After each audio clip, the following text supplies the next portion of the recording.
Halo semuanya, gimana kabar kalian hari ini? Semoga dalam keadaan sehat ya. Kali ini aku mau masak bunga pepaya ya. Ini aku buat orderan sekitar 10 kiloan gitu.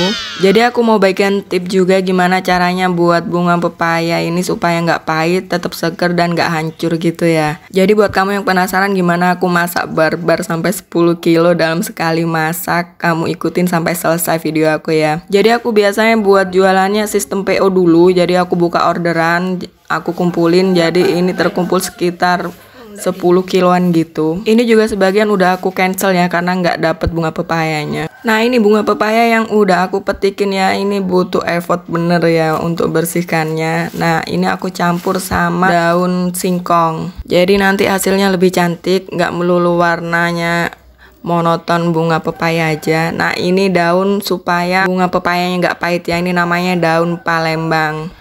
Nggak tahu ya kalau di tempat kalian ini daun apa namanya. Biasanya ini di pagar ya, aku ambilnya di depan di pagar gini di halaman aku, biasanya buat pagar gitu. Nih kayak gini daunnya, aku biasanya petik-petikin yang nggak terlalu muda banget, jadi ambil yang di tengah-tengah gitu ya, cari yang bagus-bagus. Untuk daun singkongnya ini aku rebus dulu ya, jadi aku rebus cuman pakai garam gitu. Setelah direbus, dicuci pakai air dingin supaya daun singkongnya tetap cantik ya, jadi hijau gitu. Nah untuk bunga pepaya yang kamu rebus sampai warnanya berubah kayak gini ya, kayak di video aku, jangan terlalu lembek banget. Jadi kalau aku udah biasa masak, biasanya dari warnanya itu udah kelihatan ya. Ini selanjutnya aku buang-buangin daun palembangnya ya. Kalau kamu kesulitan nyari daun palembang, kamu bisa ganti dengan daun jambu biji, itu sama aja ya. Jadi untuk menghilangkan pahitnya kamu ganti pakai daun jambu biji.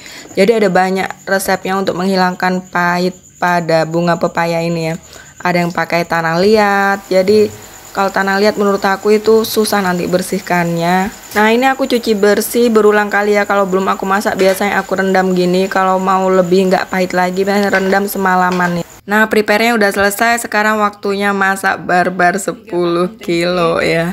Ini aku goreng dulu pakai tempe ya. Tempenya sesuaikan dengan jumlah daun bunga pepayanya atau sesuai selera kamu masing-masing. Kebetulan yang ini aku orderannya yang paket ekonomis ya, jadi aku nggak pakai teri. Kalau kamu mau pakai teri itu bisa aja ya. Nah ini setelah goreng tempe kamu goreng terinya. Setelah itu kamu sisihkan dulu ya. Lanjut kamu tambahkan minyak, lalu goreng bawang. Ini aku pakai bawang merah sama bawang putih, disesuaikan juga dengan jumlah sayur yang akan kamu masak. Ini aku tambahkan daun bawang juga atau bawang prei. Kalau kamu jual masakan, tips dari aku jangan takut sama bumbu. Kenapa ya? Nomor satu itu rasa, karena kita jual rasa ya. Jadi kalau rasanya udah nggak enak pasti nggak akan balik lagi. Nah selanjutnya aku tambahkan cabai. Ini aku pakai yang versi universal, jadi nggak terlalu pedes banget. Selanjutnya aku tambahkan sedikit garam supaya nanti nggak susah waktu mengaduknya ya, karena ini kan aku buatnya versi banyak, terus biar sayurnya juga tetap seger. Jadi aku tambahkan sedikit dulu di awal garamnya. Jadi menurut aku jual masakan itu susah-susah gampang ya, kalau kamu bisa kalkulasi pengeluaran sama keribetan yang kamu buat, lalu cari ide atau inovasi biar nggak sama dengan yang lainnya. Biasanya orang itu males kalau ribet masak-masak ya, jadi aku cari peluangnya di situ, cari sesuatu yang nggak ada di luaran. Nah kayak masak begini kan agak ribet, mereka tuh biasanya lebih suka beli daripada buat, apalagi cuma porsi sedikit ya. Ini aku jual sekitar 7.000 atau 5.000, jadi aku sesuaikan juga dengan target pasarku. Nah tips selanjutnya supaya nggak hancur, ini aku masaknya diselang-seling ya, jadi dicampur-campur gini. Dari awal tadi itu ada bunga pepaya, lalu aku tambahkan daun singkong, terus bunga pepaya. Nah selanjutnya aku tambahkan lagi tempe, jadi kayak gini ya. Ngaduknya nanti juga nggak susah. Kalau kamu mau pakai teri, ini setelah terinya digoreng biasanya kamu campur di sini ya, atau nanti di akhir kalau udah mau diangkat kamu campurkan terinya.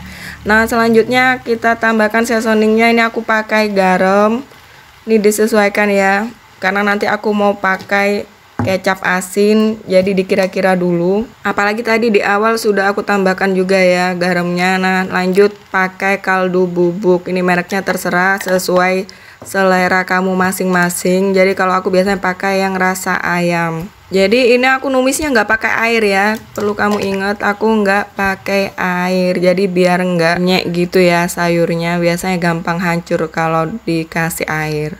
Nah, kuncinya tadi waktu perebusan jangan terlalu lembek. Ini selanjutnya aku tambahkan lada bubuk. Nah, lada bubuknya disesuaikan ya, jangan terlalu banyak banget juga karena tadi kan udah ada cabenya. Nah, buat kamu yang penasaran kenapa nggak pakai air, jadi ini kan sayurnya udah direbus tadi, jadi masih ada sisa-sisa airnya gitu. Jadi jangan khawatir kalau gosong. Tapi kalau kamu ragu, kamu bisa tambahkan air sedikit ya. Biasanya ini harus satset kalau masak kayak gini.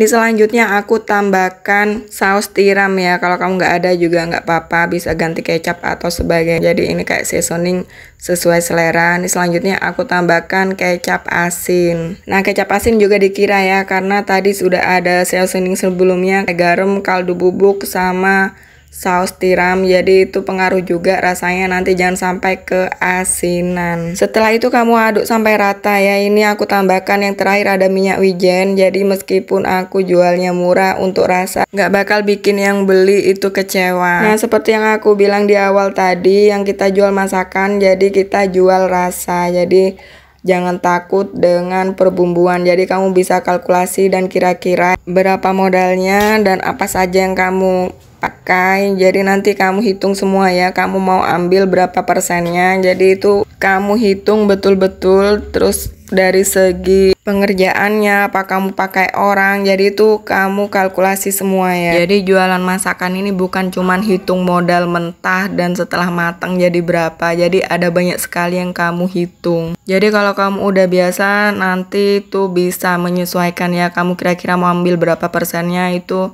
lama-lama udah terbiasa, jadi udah tahu ya pakai bahan yang hemat mana, tapi jangan pernah merubah rasa. Oke, segitu aja video dari aku, semoga bermanfaat buat kamu yang mau memulai usaha dari rumah. Jangan berkecil hati, apa aja bisa jadi ide ya. Makasih buat kamu yang sudah menonton sampai akhir, see you next video.